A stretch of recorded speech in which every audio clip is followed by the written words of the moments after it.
Welcome to the Vital Spirit podcast. I'm Dr. Kelly Livingston, a naturopathic physician and your guide to a new health reality, one that connects body, mind, and spirit. Together, we'll dive deep into the art and science of holistic healing. Through working with hundreds of women through midlife transitions, I've discovered something profound. Most of our physical and emotional challenges are rooted in a maladaptive stress response. And true healing begins when we regulate our nervous system. Each episode will explore complex health topics in simple, empowering ways, uncover the deeper wisdom within each of us, and share practical tools for nervous system regulation to help you awaken your vital force and create lasting wellness. So, if you're ready to reconnect with yourself, your health, and your purpose, let's begin this journey together so you can experience life more fully human and deeply healed. Hi, and welcome to the Vital Spirit podcast. I am Dr. Kelly Livingston, and today we're answering the question, what is perimenopause anyway? If you're in your late 30s or 40s and starting to feel off, like your brain's a little foggy, your mood swings are more than they used to be, or your period is showing up early or staying late, then this episode is for you. We're going to unpack what's really happening biologically, emotionally, and even spiritually in this time of life. I had a patient last week who was just shocked to find out that her migraines, her irritability, and her anxiety were connected to perimenopause. So let's dive in. So first, let's actually define perimenopause. Perimenopause means around menopause. So it's actually the 7 to 10 year transition before menstruation ends. It typically begins in your late 30s or early 40s. And menopause itself is defined as 12 months without a period. So you have to go 12 full months without a period. And then that day is menopause. After that day, you are postmenopausal. So perimenopause is a slow and nonlinear hormonal transition before menopause or leading up to menopause. The experience of being perimenopausal for a woman sometimes feels like the dimmer switch of a light. So I usually explain to women that you can imagine the dim light coming down slowly, and then all of a sudden it's like up, down, almost like a toddler's controlling that light switch. So it can be unpredictable. There can really be a lot of variation in the symptoms that each woman will experience. And that's what I want this episode to be about, so that you can start to understand whether or not some of the symptoms you're experiencing are related to the perimenopausal transition. So what's happening in this period of time? Well, essentially your ovaries are ovulating less predictably, that's some of that unpredictable nature of symptoms. Initially, progesterone is declining. That's why sleep and anxiety are some of the first things to show up during perimenopause, sleep issues, I should say. And estrogen is spiking and crashing unpredictably. So again, that toddler controlling the dimmer switch of your lights. So I'm going to go through a list of symptoms that can be related to perimenopause. And as you will see, there are a lot of them, but I think it might be helpful for you if you are a woman or you know a woman going through this transition to understand how wide the effects can be of this perimenopausal transition. So some of the symptoms that you might experience can be brain fog or memory slip. So very often women will come in and say, I can't remember why I walked into a room, or I can't remember the name of my neighbor who I see all the time, or where I put my keys. So brain fog, memory, and cognitive decline or inability to focus are very commonly some of the first symptoms that bring patients in. Next, I would say mood swings, irritability, and anxiety. So as that progesterone is declining, and also remember we talked in another episode about pregnenolone, that pro-hormone precursor that can lead to some of the brain fog symptoms. But also as that progesterone is declining, which helps us make GABA, our calming inhibitory neurotransmitter, and progesterone in and of itself feels calming to our system. Well, of course, you're going to have more irritability, more anxiety, which leads to also a symptom that is very common at the beginning of perimenopause, which is insomnia or early waking. So women will say they're having trouble sleeping or they're waking at that 2, 3, 4 a.m. mark. Now, of course, that can be related to cortisol, but it's a very common initial symptom in the perimenopause transition. Next, of course, most women have heard of hot flashes and night sweats, although I kind of like night flashes. This is a symptom that I started experiencing probably 4 or 5 years ago. So maybe around when I was 38 or so. And I started to get really bad night sweats leading up to my period. So that's a very common one. And I would occasionally get hot flashes. And it was kind of fun for me, honestly, because for so many years I've been working with perimenopausal and menopausal women, and I didn't know what a hot flash felt like. I don't like them. I don't want to experience them frequently, but now I have a much better understanding and appreciation for that sensation. And so that's a very common symptom that patients will come in with, although typically those are coming leading up to the period and then more so toward that menopausal phase or the end of those 12 months where you didn't get a period. Shorter and irregular periods are, again, one of the most common initial symptoms of perimenopause. So, some irregularity to the period. A lot of times women are concerned about that. They'd been regular before, and maybe their period's now coming earlier or coming later. And once we do a workup and rule other things out, it turns out it is this perimenopausal transition. Another common symptom would be heavier bleeding or more cramping before the period. Heavier bleeding can also be related to things like anemia. So I always am ruling other things out, but it can absolutely be as your hormones are transitioning. And I very often will hear from women that they have more breast tenderness during this phase as well. Weight gain's a big one. So especially that belly fat abdominal area, as our metabolism slows and as our estrogen fluctuates, we're going to deposit fat in different parts of our body. Vaginal dryness and more frequent UTIs and or yeast infections are commonly associated with changes in pH that come along with these hormonal fluctuations. Hair thinning and dry skin. I did talk a little bit about hair and skin in a previous episode, but very often hair can be in response to increase in androgen or decrease in estrogen. So again, a really common symptom that will drive women into the office is, why is my hair thinning or falling out? Definitely libido changes, lower energy, less sex drive. These are common symptoms that women will come into my office with initially in perimenopause and then throughout that transition. And emotional outbursts, more, again, anxiety, more anger, less emotional flexibility, which of course I talk all about nervous system regulation with those patients and having tools that can really increase our threshold or our window of tolerance. And then sometimes I'll hear from patients that they actually have heart palpitations or, again, more anxiety or physical anxiety symptoms. So, as you can see, the symptoms are really wide ranging, and that's because this is a complex whole body transition. You can think of it as puberty in reverse, and it will impact every system in your body. As you know, in my work through the Vital Spirit method, I view this hormonal shift as more than just a biological change. It's a sacred rite of passage or initiation. Through the lens of Jungian alchemy, we can see menopause as a crucible or a container for transformation. I like to map this onto the 4 alchemical stages of transformation, and I will definitely have a whole episode on that. But for now, you can just think about the 4 stages or phases of the Vital Spirit method as coinciding with the 4 pillars of alchemical transformation. And essentially, that means that you can consider the perimenopausal transition as a time where you can work through both a biological transformational healing and health awakening journey, and you can also look at it through the lens of a psychological transformation process as well.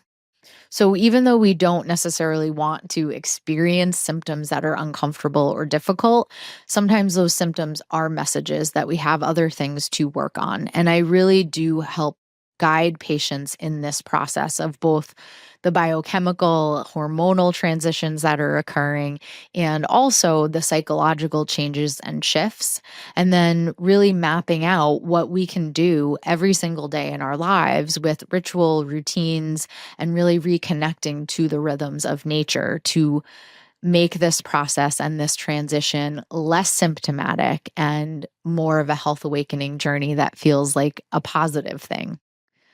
So, I did give you guys a list of some of the most common symptoms, but again, I want to make clear to you some of the really early symptoms of perimenopause that often are overlooked. So these are symptoms that patients sometimes do go into their physician with, and sometimes they are dismissed or they're told their labs look fine, or they're told it's in their head, or just get some more sleep or reduce stress. And so the main symptoms that I do think are overlooked and can leave women kind of scratching their heads like what is going on with me would be those shorter cycles, so less than 26-day cycle, the sleep changes, especially the waking at 3 a.m., the increased PMS or breast tenderness around your period, the mood swings or emotional sensitivity, and I would say new anxiety. These are probably the things that are most often missed in the perimenopausal age range. I even just had a patient call yesterday. She had her discovery call and she said she went to her OBGYN and listed some of these symptoms. And she was 43, I think she was. And she was told, oh, no, you're too young for that to be perimenopause, which in reality, perimenopause again is the 7 to 10 years before the 1 year break from your period, and that one day is menopause. So again, you need to not have your period for 1 year for that to be considered menopause. So 7 to 10 years before that, and if menopause on average is around age 51 for women, 7 to 10 years before that, absolutely, your late 30s, early 40s, you are in this perimenopausal transition.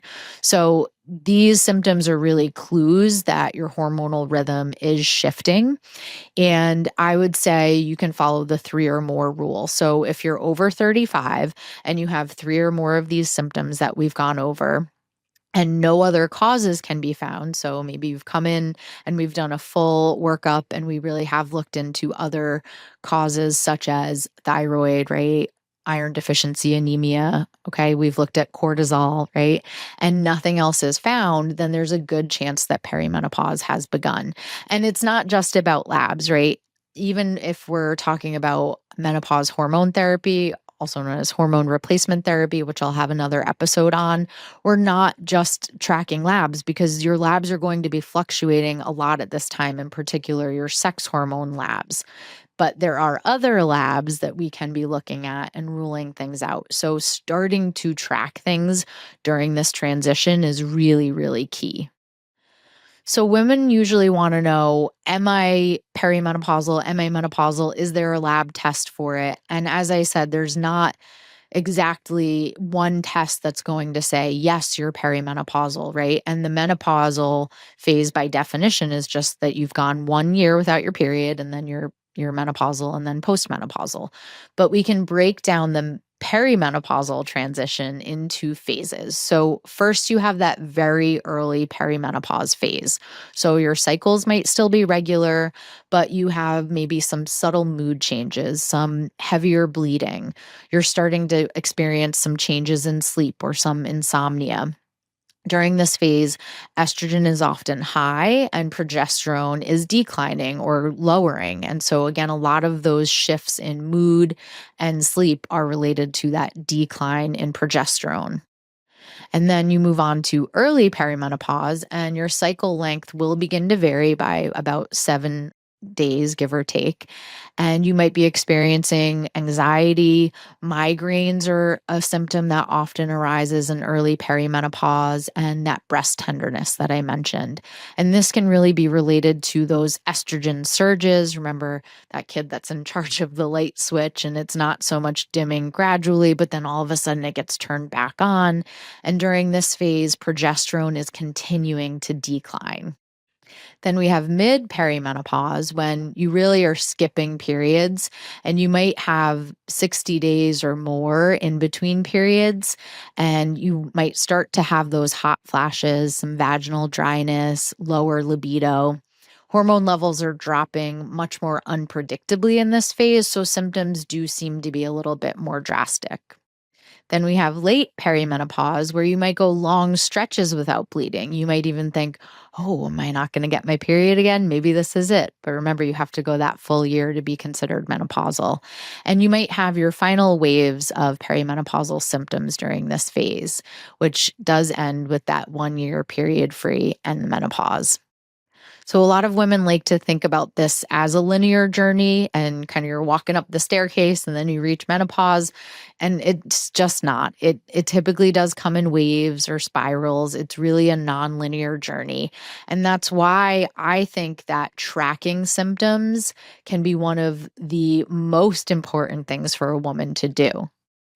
So, in addition to tracking symptoms, I really do think that testing can be important. Now, hormones are going to vary, they are going to fluctuate. So, testing isn't always definitive of saying, oh, yes, you're in perimenopause because your FSH has gone up and your progesterone is low, because they're going to fluctuate. Estrogen, especially, is going to fluctuate. I do test because I like to see a baseline and I like to open the conversation up with women around tracking symptoms. And I'm looking at so much more than just sex hormones in the serum. So, for example, I might run a more comprehensive dried urine test and look at hormone metabolites. I might look at estradiol, which is E2 or the most active estrogen before menopause. I might look at progesterone. I might have a patient go on day 3 of their cycle and look at FSH and LH. And then I might have them go on day 21 and look at progesterone. But for every woman, there will be a wide range of fluctuations throughout this cycle. So I'm not basing my treatment just on what comes up in labs when I'm looking at those sex hormones. But also remember, I'm looking at the whole body. And so I am doing a full thyroid panel, as I've talked about in previous episodes. And that doesn't include TSH, free T3, free T4. I might be looking at thyroid antibodies. I'm also going to consider cortisol testing and further looking at the role that the HPA axis and the stress response are having on our sex hormones. I'm going to look at things like HSCRP. So I'm monitoring inflammation in the body, homocysteine. I'm going to look at lipids, insulin, blood sugar. So I'm really assessing healthy metabolic function. All of these are going to be impacted as our sex hormones change. And so if our goal, for example, is to make sure that we are preventing cardiovascular disease and we are prioritizing healthy bones as we get older, I'm going to look at all of the big picture in labs, and that is not just looking at your sex hormones. And if you're able to track some of these labs over time, it's much easier to know what diet and lifestyle changes you need to make as the patient. Another really important marker that I'm going to look at in this age range is going to be not only your total iron, but also ferritin, which is your storage form of iron. And very often, when you've been getting your period for your whole life, or maybe you've had children and you've had blood loss through those experiences, ferritin can be really low, and those women will feel low energy. It can also then make periods heavier. So that's a really important lab that I will run. And then we've talked about pregnenolone, right? That mother hormone or precursor sex hormone. It is the precursor to progesterone, DHEA, cortisol, estrogen, testosterone. So making sure that your labs are optimal is really key throughout the perimenopausal transition. And it can help to illuminate or highlight to me how well your terrain is handling this transition. So, again, it's not just about sex hormones, it's a whole body approach to this health awakening journey. So again, it's not that hormones don't matter, but your terrain, the health of your being matters more through this journey. And if more women started to prepare for perimenopause and menopause in their 30s, then the transition would go a lot more smoothly. So you can go back to the episode on the seeds of health, but all of those seeds of health are going to help in this transition. So your mindfulness and breath practices, hydration and hydrotherapy, lymph love and detox support, using food as medicine to get healthy fiber, healthy fats, using phytoestrogens, fermented foods for your microbiome, movement and body awareness, relationships and community, time in nature and connecting to something bigger than ourselves and connecting to that inner knowing and inner spirit, sleep, play, and rest. These are all foundational pieces throughout the perimenopause transition. And the women that focus on these seeds of health throughout that period of time do much better in the sense of they have less negative or uncomfortable symptoms than the women that haven't put in the work or the time on the seeds of health. And that's something that I have just consistently seen over a decade of seeing perimenopausal and menopausal women. So when I have an episode on things like hormone replacement therapy, I do like to counsel women on the fact that, yes, that is available to you. And yes, if your symptoms are extreme or they're an obstacle to cure because you're not sleeping, then yes, we're going to do something about them. We're going to work up that therapeutic order and it might involve hormone replacement. But this is a very individualized choice. We're looking at family history, we're looking at risk. And again, we're assessing all of the other things that can be done foundationally to make this transition less symptomatic. And I really try to think about those seeds of health as scaffolding. So they're kind of like the infrastructure that holds your nervous system and your hormones in place and really helps to contribute to balance and homeostasis through this transition when things are a little bit more erratic with your hormones. So let's talk through some sample patients. Case one, let's talk about menopausal rage. I remember this woman so well. She was in her 40s and she came in and she had been having mood swings and extreme irritability.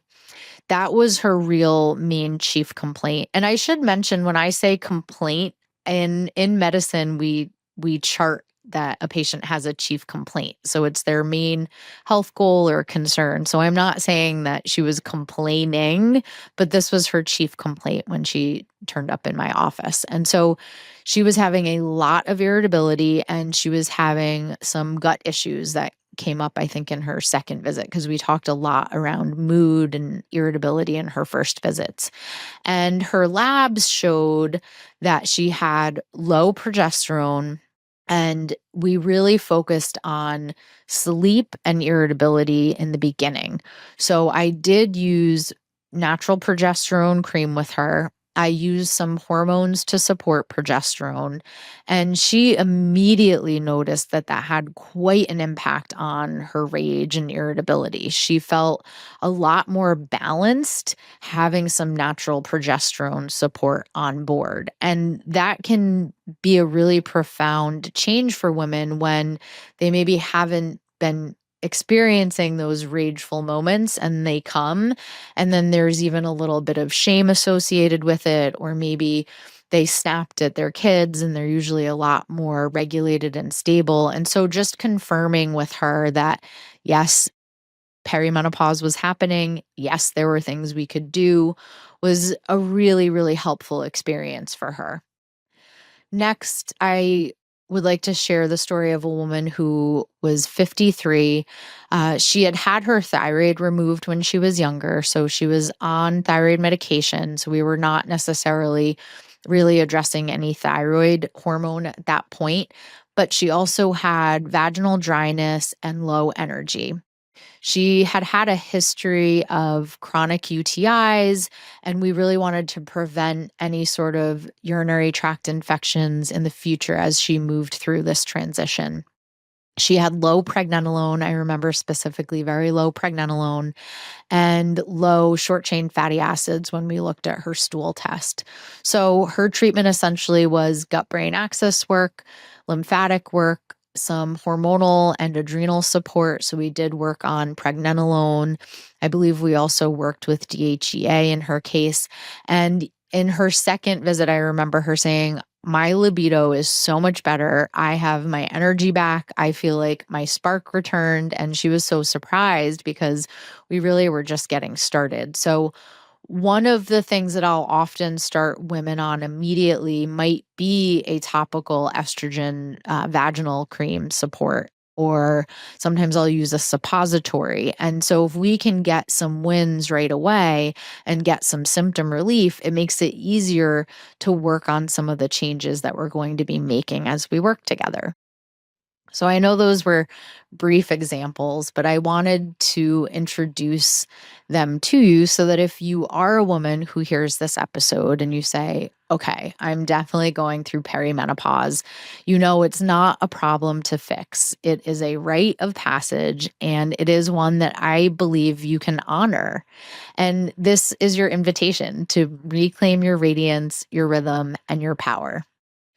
So let's take a little moment and reflect on what we covered today. I know I went through some of the biology of perimenopause, and I discussed some of the emotional and spiritual shifts and some clinical pearls that can guide you on your healing.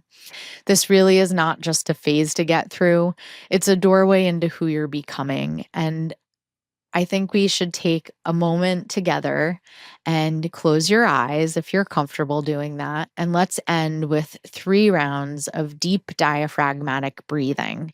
So before I start, I'm just going to explain how you can achieve diaphragmatic breathing if you've never done it before. So place one or even both hands on your belly, and I'm going to close my eyes as I describe this to you. So both your hands are on your belly. Now, I want you to push your belly out, almost like you're pretending you're pregnant, like you're pushing out a balloon, and then inhale.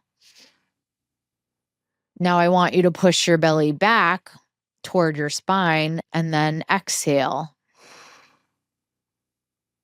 Continue to do that. Push it out with your muscles first, and then inhale, and then push your belly back toward your spine and exhale. We're going to do a couple rounds of that. So inhale, feeling your belly rise, and then exhale. Let your belly soften and push back. And then inhale and exhale. One more round. Inhale and exhale. And when you manually engage using your diaphragm, using that muscle, it can help you really see what I mean by belly breathing or diaphragmatic breathing. So when I say take long, deep exhales or breathe with your diaphragm to calm your nervous system, that's a great way to achieve that. And just know as you walk this path of perimenopause, you are not alone. There is a whole community of women that have gone before you and that are walking alongside you. I really invite you to reclaim this as a sacred transition and initiation. And most importantly, if you take anything from today, I would say reach out to an elder that you trust, reach out to someone who's gone through this before you, and be vulnerable with them, share your experience, and ask them what worked for them. And I think that learning from our elders who have gone before us is one of the most powerful ways that we can have a successful transition. And remember, you are not broken, you are becoming. If this resonates with you, please subscribe and download so you don't miss any episodes. And you can leave a review or ask questions if there are topics that you would like for me to cover. And please share this with a friend and anyone that you think might benefit from learning about what exactly is perimenopause anyway. Until next time, stay rooted, stay radiant, and trust your vital spirit. Have a great day.